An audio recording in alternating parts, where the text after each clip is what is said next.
नमस्कार दोस्तों, मैं जो कहानी सुनाने जा रहा हूँ वो आपने सुनी जरूर होगी, लेकिन ध्यान से सुनिएगा। एक बार कछुआ और खरगोश में शर्त लग गई कि कौन बुद्धिमान और विजेता होगा। कुछ दूरी तय किया गया और कहा गया कि आप में से जो जीत के आएगा उसको उचित इनाम दिया जाएगा। दोनों लड़ाई में आगे निकल चुके। कछुआ अपने स्वभाव के आधार पर धीरे धीरे चलता था। खरगोश अपने स्वभाव और चंचलता के आधार पर बहुत तेजी से दौड़ लगाते हुए काफ़ी दूरी तक निकल गया। कछुआ ने यह सोचा कि मैं तो एक साधारण सा दिखने वाला टेढ़ा मोढ़ा आदमी हूँ, लेकिन उसने अपना धैर्य नहीं छोड़ा। वो निरंतर चलते रहा। लेकिन उसके उलट खरगोश बहुत तेजी से दौड़ रहा था। वो थोड़ी दूर जाने पे थक गया और दूर देख से पीछे मुड़ के देखा तो कछुए का कहीं आता पता नहीं था। अब कछुए को दूर देख के खरगोश ने देखा कि कछुआ बहुत दूर है, थोड़ी देर आराम कर लिया जाए, तब तक कछुआ के आने में टाइम लगेगा, उसके बाद हम बाकी दौड़ को पूरा कर लेंगे। कछुआ अपनी निरंतर गति से चल रहा था। खरगोश को इस बात का गुमान था कि हम अपने पौरुष और बाहुबल और अपनी इस तेज चाल और चंचलता के आधार पर इस लड़ाई को जीत लेंगे। उसके उलट कछुआ अपनी चाल पे निरंतर चलता जा रहा था। अब ईश्वर के बनाए गए नियमों को कोई कैसे तोड़ सकता है, लेकिन खरगोश को इस बात की जानकारी नहीं थी कि जिस रास्ते पे उसको इस लड़ाई को छोड़ा गया था उसके रास्ते में नाले पड़ते हैं। कुछ दूरी पे जाने के बाद चूंकि खरगोश सो गया और सोचा थोड़ी देर बाद आराम करने के बाद आगे जब तक कछुआ आएगा उसको तो बहुत टाइम है, मैं फिर आगे दौड़ पूरी कर लूँगा। लेकिन कछुआ अपनी निरंतर चाल चलता रहा और ना जाने कब खरगोश को नींद आ गई और खरगोश सो गया और कछुआ अपनी निरंतर चाल करते हुए उस नाले के करीब पहुंच गया। अब कछुआ चूंकि ये जानता था, अब मैं कहानी को, क्योंकि आप लोगों ने कहानी तो यहीं तक पढ़ा कि वो नाले के करीब पहुंच गया और कछुआ जीत गया। लेकिन हम इस कड़ी को और थोड़ा सा आगे मोड़ ले जाते हैं। कछुआ अपनी निरंतर गति के साथ चलते हुए नाले के करीब पहुंच जाता है। तब अचानक खरगोश की नींद जगती है और अगल बगल देखता है, कछुआ कहीं दिखाई नहीं देता। वो मारे उत्साह में कि अभी तो कछुआ बहुत पीछे होगा, बाकी बची रेस में लगा के अपने स्थान पर पहुंच जाऊं, वहीं इंतजार करूं। तब तक जब वो नाले के करीब पहुंचता है तो उसका घमंड टूट जाता है। देखता है कछुआ पहले से ही वहां पे पहुंचा रहता है। वो मारे शर्मिंदगी में कुछ कह नहीं पाता और मुंह लटकाए एक तरफ खड़ा हो जाता है। लेकिन कछुआ कहता है कि अभी दौड़ पूरी नहीं हुई है, जंगल के इस छोर से उस छोर तक हम लोगों को जाना था, बीच में ये नाला है। अब कछुआ परेशान, क्योंकि हम अपनी लड़ाई तो यहाँ तक ले आके जीत चुके थे। हमने 5 करोड़ रुपए की लड़ाई को प्राप्त करने में अपनी पूरी ताकत दिखा दी थी और हम नाले पे आके खड़े हो गए, यानी 5,000 करोड़ रुपए पे आके खड़े हो गए। अब प्रश्न यह बात था कि नाले को पार करके कछुआ तो चला जाएगा, लेकिन खरगोश क्या करेगा? क्योंकि उसके आगे जो अंतिम लक्ष्य था वो 3 लाख करोड़ रुपए था, जो देश के 13 करोड़ निवेशकों का था। उस विजय लक्ष्य तक प्राप्त करना था। कछुआ अपनी धैर्यता नहीं छोड़ा। कछुआ अपने दृढ़ और निश्चय और विजन और लक्ष्य को नहीं छोड़ा। लेकिन कछुए ने कहा कि हमारी दौड़ की लड़ाई तो इस नाले को पार करके अंतिम जंगल के रास्ते पे, जहां जंगल खत्म होता है, वहां पर थी। अब प्रश्न ये था कि कछुआ को तो तैरने आता था, लेकिन अगर खरगोश उस नाले में जाता तो खरगोश डूब जाता। किंग कर्तव्य विमूढ़ अपने घमंड को चकनाचूर देख के खरगोश को कुछ सूझ नहीं रहा था। अब क्या करे? कछुआ लक्ष्य को जीतने का संकल्प ले चुका था, लेकिन कछुए को यह बात मालूम थी कि संघे शक्ति कलयुगे, बिना सूझबूझ और बिना संगठित होने से कोई भी लक्ष्य प्राप्त नहीं किया जा सकता है। आप कितने भी बड़े बुद्धिमान क्यों ना हो, यह बात कछुए को अच्छी तरीके से मालूम था। लेकिन धैर्यता भी कछुए के अंदर बहुत थी और वो अपनी मंद गति के चाल के नाते धीरे धीरे उस नाले तक पहुंच चुका था। अब प्रश्न यह था कि कछुआ जीत जाए या खरगोश। उस बीच के रास्ते में कोई नहीं जान रहा था, क्योंकि वो अंदर की बात थी। उस बीच रास्ते में ना कोई जनता थी, ना कोई निर्णायक था, और ना ही युद्ध जीतने के लिए जो टास्क देने वाले लोग थे। वहां पे उस बीच दोराहे पे, नाले पे सिर्फ कछुआ और खरगोश था, जो यह बात जान रहे थे कि खरगोश को हरा के नाले तक पहुंचने वाला काम कछुआ ने किया था। लेकिन कछुआ को अपनों से हारने और जीतने के लिए इस लड़ाई की शुरुआत नहीं की गई थी। ये लड़ाई तो एक चैलेंज की थी, जिसको पहुंच करके सम्मिलित प्रयास से ही जीता जा सकता था। कछुए ने प्रस्ताव रखा कि देख भाई, ये लड़ाई ना तेरी है ना मेरी है। ये लड़ाई देश के 13 करोड़ लोगों की है, जिनके परिवार के लोगों ने आत्महत्या करना शुरू कर दिया है, विभिन्न परिस्थितियों के दास हो गए। लोग दर दर की ठोकरें खा रहे हैं, बहुत सारे लोगों की शादियां नहीं हो पा रही हैं।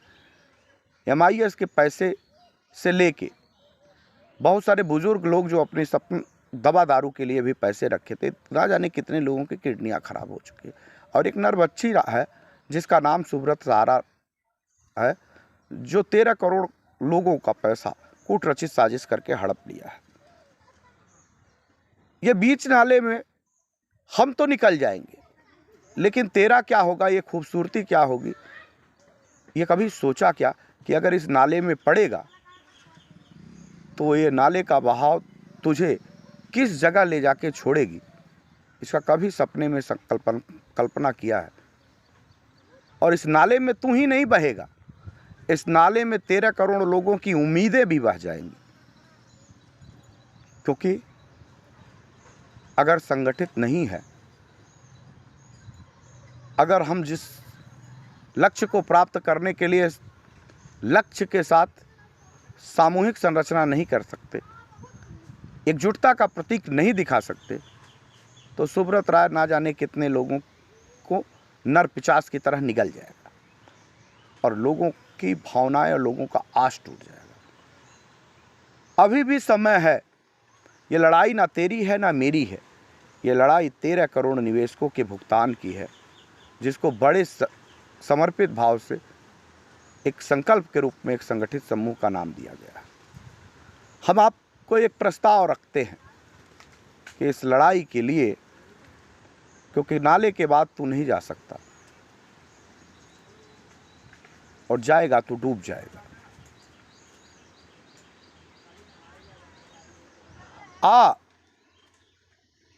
मुझे तैरना आता है, मेरी पीठ पे बैठ जा, नाला पार करा के उस पार ले चलूंगा और दोनों इसी के साथ इस लड़ाई को जीत लेंगे। और मैं किसी से नहीं कहूंगा कि मैं हारा कि तुम हारा। ये लड़ाई हम या तो हारेगा नहीं, ये लड़ाई हारेगा तो देश के 13 करोड़ निवेशक और कार्यकर्ताओं का सम्मान हार जाएगा, उम्मीद हार जाएगा, फिर कोई किसी के ऊपर विश्वास नहीं करेगा। ये छोटी मोटी बातें, ये छोटे मोटे अहंकार अपने दिल में पाल के तो देश भर की करोड़ों निवेशकों की भावनाओं को मत खेल। गलतियां हो सकती हैं, तेरे से हो रही हों या गलतियां मेरे से। ये गलतियां तो इंसान ही करता है। मैंने तुझे माफ किया, तू मुझे माफ कर, क्योंकि ना मेरा है कुछ, ना तेरा है कुछ। इन 13 करोड़ निवेशकों की उम्मीदों का जो ख्वाब तूने दिखाया है, उस उम्मीद को मत तोड़। आज ये लड़ाई जीत गए हैं, 5,000 करोड़ रुपए की नाले को पार कर गए हैं। जो नाला पार करेंगे 3 लाख करोड़ रुपए के जो सपनों की उम्मीद लोगों ने पाल रखी है, उसको विजय लक्ष्य में तब्दील कर देंगे। साथियों, ये प्रस्ताव तो कछुए ने रख दिया है। कछुआ ने रास्ता भी बता दिया है। उसकी पीठ पे बैठ और इस नाले को पार कर, इसका प्रस्ताव भी कछुए ने रख दिया है। अहंकार व्यक्ति का सर्वनाश करती है, लेकिन उस अहंकार के कारण अगर रावण मर गया था तो ना जाने रावण के कितने लोग निर्दोष और निरपराध मार दिए गए थे। अगर रावण ने अहंकार को त्याग करके भगवान राम के शरण में आके माता सीता को वापस कर दिए होते, तो अकारण युद्ध के क्रास में उनके वीर सूरमा सैनिक और उनकी पत्नी विधवा ना हो गई होती।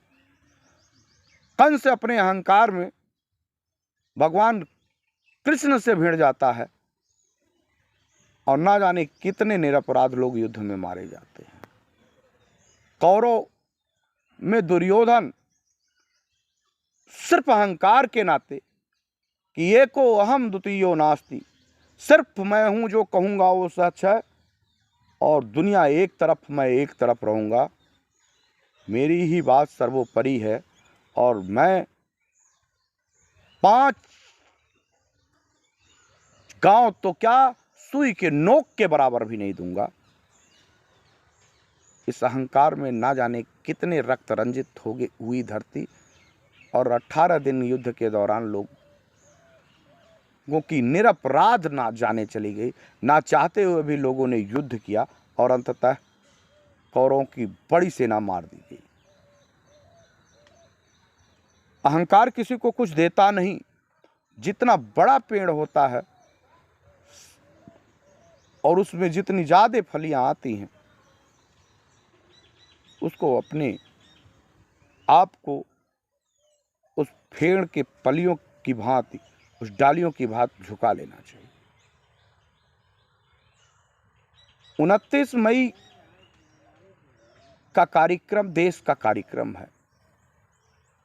ये कहानी हम उन संगठन में बैठे लोगों के लिए भी प्रस्तुत कर रहे हैं जिन लोगों ने अपने अहंकार में संगठन के लोगों के भावनाओं को खोलने का काम किया है।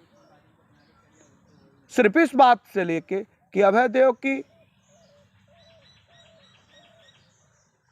या और किसी साथी की बात उनको नागवार गुजरी, इस नाते हम संगठन को कुछ से ढंग से कमजोर करने का काम करेंगे। हमको तो आप कमजोर करें ना करें, हमको इससे कोई लेना देना नहीं, लेकिन देश के 13 करोड़ की भावनाओं को कमजोर करके आप सुब्रत राय के भावनाओं को मजबूत जरूर कर रहे हैं और उसको देश के 13 करोड़ निवेशकों का पैसा हड़पने में सहयोग जरूर कर रहे हैं। बटिए, मैं कछुआ रूपी हूं जो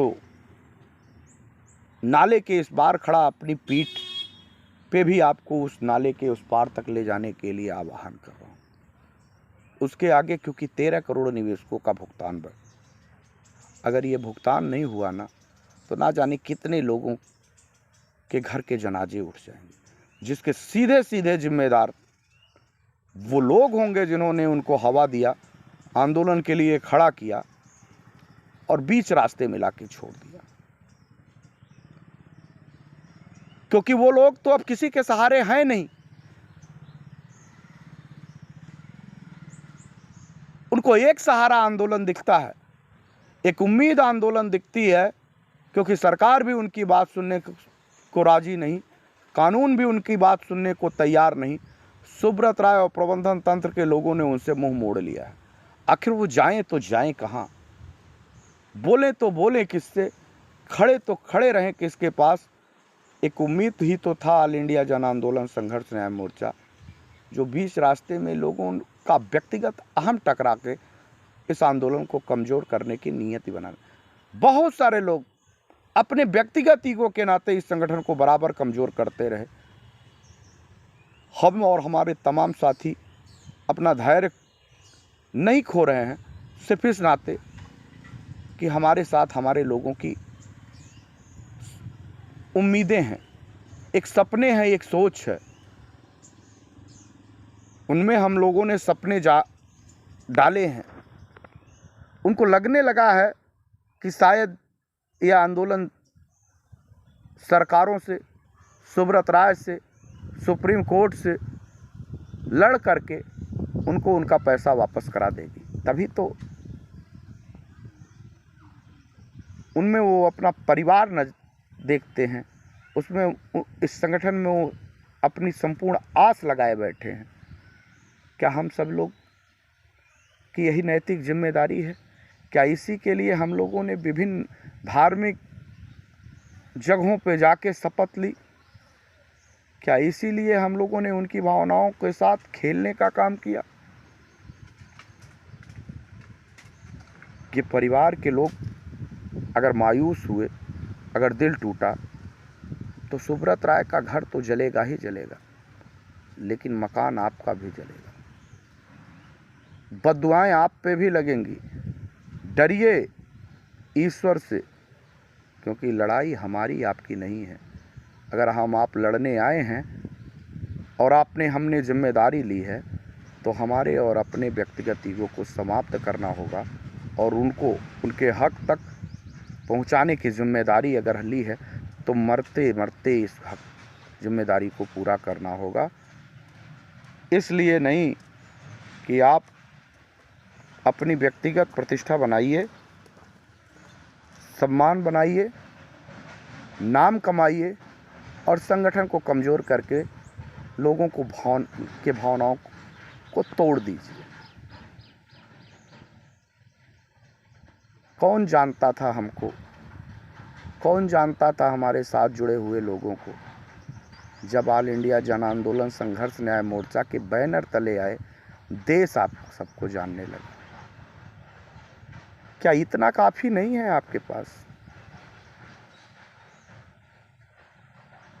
दुनिया में तो बहुत कुछ कमा लेंगे मित्र, लेकिन दुनिया में लोगों के दिल की भावनाओं से अपने दिल के भावनाओं को जोड़ के समाज में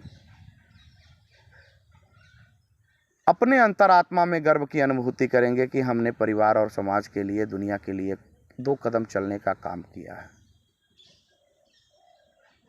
बहुत सारे कर्म आपके वहीं छूट जाएंगे, लेकिन रह जाएंगी तो ये कीर्ति, ये संकल्प और ये लक्ष्य से प्राप्त की हुई, आपकी अर्जित की हुई वो शोहरत और नाम। जाना तो सबको है, लेकिन इस कीर्ति को धूमिल करके जाना और इस कीर्ति में उन लोगों की इच्छाओं की पूर्ति करके जाना, दोनों में बहुत अंतर है। ये कहानी उसी दोराहे पे जहाँ कछुआ नाले पे आके जीत जाता हो, अपने उस दंभी जिसको घमंड आ गया हो, अहंकार आ गया हो, अपने उस साथी से कहने की है कि इस नाले को पार करने के बाद सामने 3 लाख करोड़ रुपए हैं। यहाँ कछुआ अपना नहीं, 13 करोड़ निवेशकों के भुगतान की जो लक्ष्य है, उस लक्ष्य की पूर्ति के लिए अपने सभी साथियों पे एक बार फिर पीठ पे बहुत सारे अपमान, बहुत सारे दंश, बहुत सारे तिरस्कार को पुरस्कार मान के आवाहन कर रहा है कि 29 तारीख के कार्यक्रम को राष्ट्रव्यापी आंदोलन में मदद करने की आइए। आइए उस दम्भी सरकार को झुकाया जाए, दबाव बनाया जाए, सुब्रत राय और प्रबंधन तंत्र से पाई पाई करोड़ों निवेशकों के वसूल कराया जाए ताकि मुरझाए चेहरे पे खुशियां आ सके।